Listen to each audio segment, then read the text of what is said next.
Welcome, everyone. Thank you. Good morning. Good morning. Thank you all for coming out this morning. My name is Krista Johnson. I'm the director of the Center for African Studies here at Howard University, and it's a delight to welcome those of you who are with us this morning in person, and then, of course, to our virtual audience who has joined us as well. This is, of course, a very important conversation that we're going to be having today in the run-up to the U.S.-Africa Leaders Summit. I'm really very happy to be co-hosting, our center is very happy to be co-hosting this event in partnership with the Global Pan-African Movement and also Syracuse University. And I want to certainly thank our co-partners and sponsors for all of their hard work in bringing this together. Of course, I think there's probably no better place to be having this conversation than at Howard University. Howard has such a rich and long tradition in engaging and, in fact, really being at the forefront of many of the important and critical Pan-African debates and conversations that have been had really over the past century.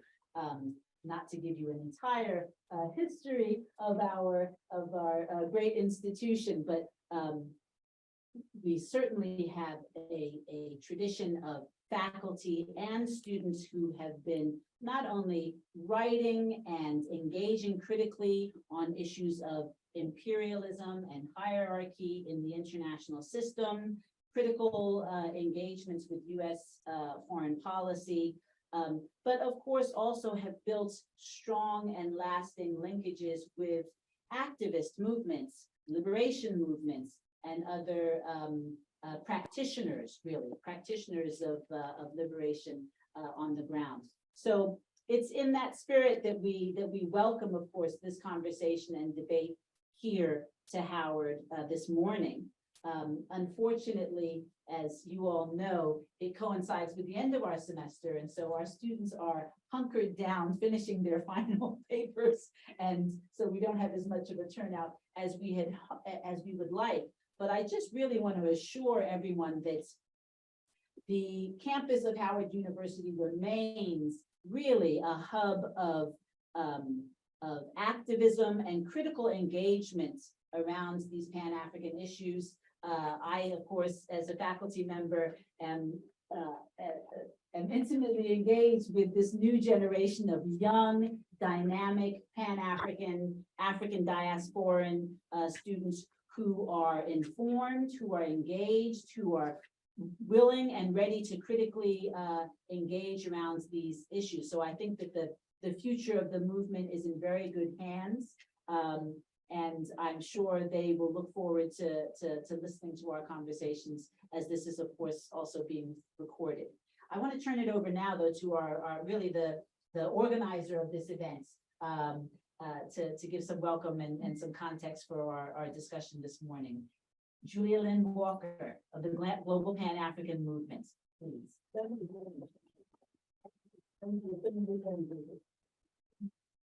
And welcome, everyone. It's fantastic to be able to be back in DC. This is my first trip since, I say, pre-COVID. You know, everybody's pre-COVID. But it is essential that we recognize the historic importance of this event, that we prepare something, and that we be part of a dialogue that is really essential to the discussion for Africa and the diaspora movement today. So I welcome you. Many of you are individuals who have played various roles for not years, but decades, may I say. And some others, as Dr. Johnson mentioned, are newer to the struggle. But each of us in our various ways have a role to play that is significant.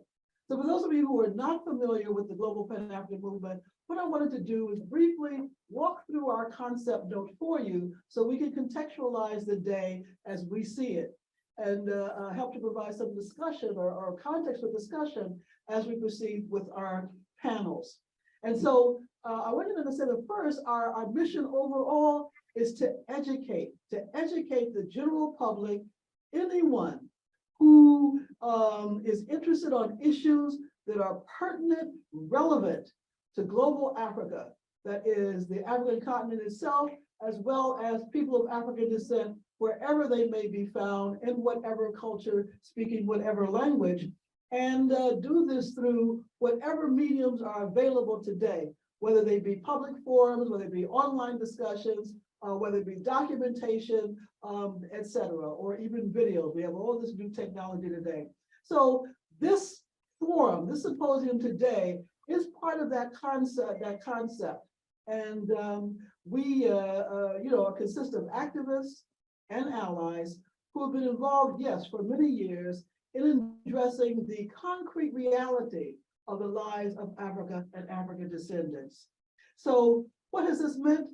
For 2022 alone, we have issued statements concerning foreign intervention in Haiti, in support of the Ukrainian people, in support of the election of Luis da Silva in Brazil, and in support and against the Western occupation of Haiti, and provided a public forum on the 2022 Kenya elections with former Chief Justice Dr. Willie Mutunga. And each year we host a forum on African Liberation Day with a theme relevant for that year. Now we are at a time of reflection, generated in part because the US government has decided to host this summit that will, as they say, demonstrate the US government's quote unquote enduring commitment to Africa and to underscore the importance of US-Africa relations and increased cooperation on shared global priorities. So we really, throughout the day, have to understand what are the shared global priorities. And so, as stated on the government's website, these shared values are reflected in being able to foster new economic engagement, to advance peace, security, and good governance. And we'll come back to this again and again. To reinforce a commitment to democracy, human rights, and civil society. To work collaboratively to strengthen regional and global health security, to promote food security, respond to climate crisis, and to amplify, for the first time really, amplify diaspora ties. And to do this through education and promote youth leadership. Is this doable? Should we trust these statements? As clearly articulated in our concept note, we think the answer is no. We have seen the US administration since the ending of the human trade announce support for democracy, peace and security, and good government in one breath, while actively ensuring that the military and strategic interests of the US capital accumulation, and white supremacy gain traction.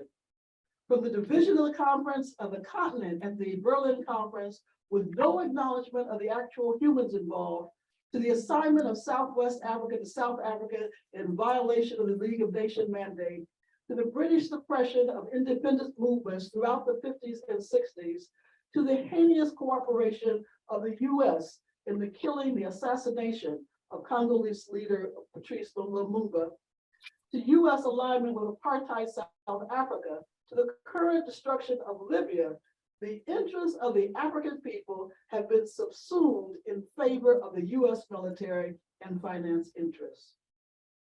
We see these as negative outcomes of US policy. We see this as concrete evidence of the US in actively destabilizing African nations and the institutions that they have established. While the US purports not to be a colonial power, it actively works with, collaborates with the colonial forces of France and Britain, among others, to collectively oppose decolonialization and full self-determination. I'm going to start skipping some. Can we, the activists and allies who have addressed these issues through forums, marches, and direct action, make a difference? Absolutely.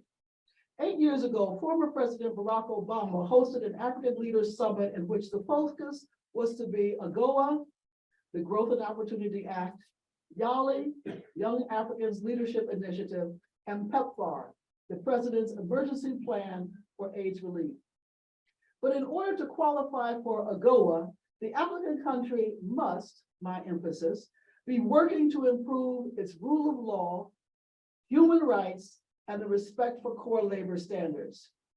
Yet no such constraints exist for here in the United States. YALE was launched 3 decades ago to support young African leaders as they spur growth and prosperity, strengthen democratic governance, and enhance peace and security across sub-Saharan Africa. Yet when the UN attempts to apply these same standards to the United States, for instance, you can see the 2021 report of the International Commission of Inquiry on Systemic Racist Police Violence against people of African descent in the United States, the US strenuously resists. PEPFAR, touted as the largest commitment by any nation in history to address a single disease, supposedly shows what is possible through, and I quote, compassionate, cost-effective, accountable, and transparent American foreign assistance. Yet, according to the World Health Organization Africa Regional Office, the WHO Africa region is still the most affected region in the world, with 25.7 million people living with HIV as of 2018. The Africa region also accounts for almost 2/3 of the global total of new HIV infections, with about 1.1 million affected most recently in the Africa region. If this is accountable and transparent American foreign assistance, we can only imagine what could be achieved with unaccountable and obscured foreign assistance. A newer initiative is Power Africa, designed to bring together technical and legal experts, the private sector, and governments from around the world to work in partnership to increase the number of people with access to power. That's a good thing. But what is stated is that central to the provision of electricity projects is, and I quote, African-led reform. Africa's power sector will not advance without policy reforms and improved governance. Our teams will work with African governments to fill critical needs gaps and engage in diplomatic dialogues that drive reform. Electricians engaging in diplomatic dialogue? Okay, but on the fact sheet, for instance, for the Congo, no mention is made of the river that, if electrified, could provide power to 2/3 of the continent. But we have electricians engaging in diplomatic dialogue. We can clearly understand then, in this context, why activists of the Black Lives Matter movements promote the value of African and Black life as the most important value that links the people of Africa to the US. George Floyd's assassination by the police resonated around the world, reinforcing global responses to institutionalized racism. Activists from London to Cape Town, Rio to Sydney supported the US activists and used the BLM lens to interrogate their own societies. But now a key objective for this summit is to amplify diaspora ties. Amplify diaspora ties.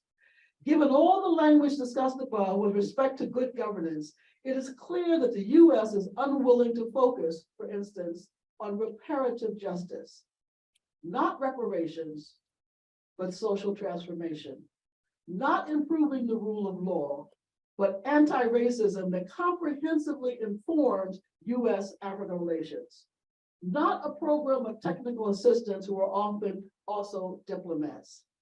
Amplified diaspora ties cannot be code for follow the money, and establishment by which to track and tack such funds.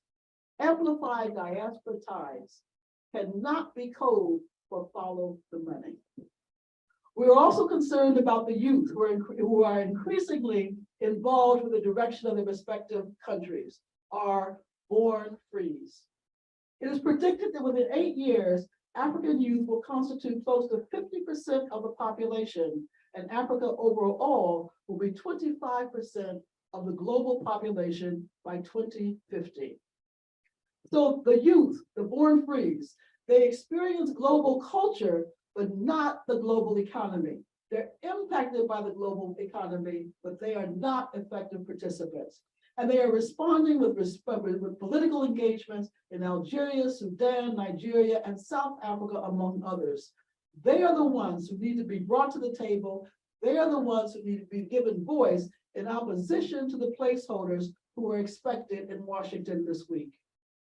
In the US strategy towards sub-Saharan Africa, which was released a few months ago, it is stated that it is impossible to meet today's defining challenges without African contributions and leaderships. We agree. It is impossible to meet today's defining challenges without African contributions and leadership. We disagree on how that will happen and with whom. So when we look at the objectives for the week, we realize that the cat, it really is out of the bag when we look at the executive summary. Because what they say is, and I quote, "This strategy reframes the region's importance to US national security interests." And Secretary of State Anthony Blinken affirmed that Africa will shape the future, and not just the future of the African people, but of the world. Yet the African Union, established as the OAU in 1963, is mentioned only in passing, without interrogation of the key strategies that the AU has developed over the past decade. Okay, we have a task. Our shared task is to come together as Africans and African descendants, regardless of constituencies, whether as single issue or multi-focus organizations, to reflect on the present conjecture of US-Africa relations. We as GPOM would like for this reflection to occur through the designated panels on militarism, where we examine the role of US foreign policy with a particular focus on selected countries, food, health, and climate, where the commonalities affecting our African communities are explored, coercive diplomacy, where the acts mentioned above and others are closely examined, and then we close with Pan-African alternatives, where we share perspectives for the future. Each session should provide language that can be recognized, that recognizes that many of the struggles of this time, including racial inequity, poverty, politics, health, and human rights, are inextricably linked. I missed something.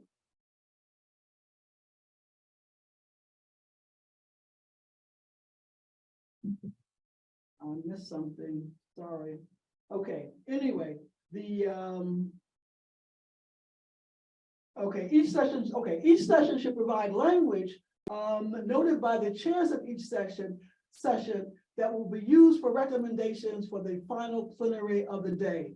So please, as you raise questions of the panelists, as you have thoughts, as you make notes for yourself, think about what should we do coming out of this process? Because without further action, it becomes a talk session, which may inform us, further develop our knowledge, but we really want action moving forward. So I want to end on that note, say thank you very much for coming. In terms of a few housekeeping matters, you are free to bring the coffee and pastries into the room. Please be careful. If you spill, clean up. The restrooms are back to the left by the elevators. Instead of turning right, turn left. And we will move to the first session on militarism, and I will turn the mic over to the chair for that session. Thank you very much, and please, we're looking forward to the day.